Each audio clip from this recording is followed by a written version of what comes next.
அஸ்ஸலாமு அலைக்கும் வரஹ்மத்துல்லாஹி வபரகாத்துஹு. தினமும் ஒரு ஹதீஸ். யார் முறையான வருமானத்திலிருந்து ஒரு பேரிச்சம்பழத்தின் அளவிற்கு தர்மம் செய்கிறாரோ அதை அல்லாஹ் தனது வலக்கரத்தால் பெற்றுக்கொள்கிறான்.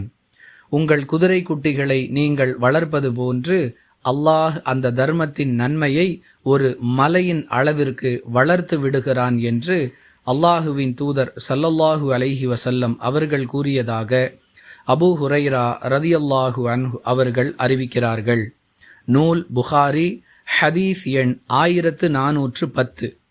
அன்பிற்குரிய அல்லாஹுவின் நல்லடியார்களே, நாம் செய்யக்கூடிய சிறிய தர்மமாக இருந்தாலும் மறுமையில் அது நமக்கு மலையளவு நன்மையாக மாற்றப்பட்டு அல்லாஹ்விடம் கூலியாக கிடைக்கும்.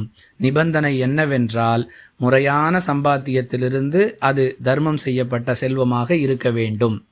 ஹலாலான வருமானத்திற்கு அல்லாஹ்விடம் இந்த அளவிற்கு முக்கியத்துவமும் வரவேற்பும் இருக்கிறது என்பதை இந்த ஹதீஸ் நமக்கு மிக தெளிவாக விளக்குகிறது. குறைந்த அளவு ஹராம் நம்முடைய வருமானத்தில் கலந்திருக்கிறது என்றாலும் அப்படிப்பட்ட வருமானத்தை புறக்கணிக்க வேண்டுமே தவிர பணத்தின் மீது உள்ள ஆசையின் காரணமாக அதை கடந்து செல்லக்கூடிய நிலை எப்பொழுதும் நம்மிடம் இருக்கக்கூடாது.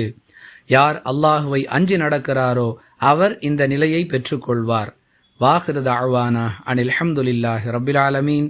அஸ்ஸலாமு அலைக்கும் வரஹ்மத்துல்லாஹி வபரகாத்துஹு.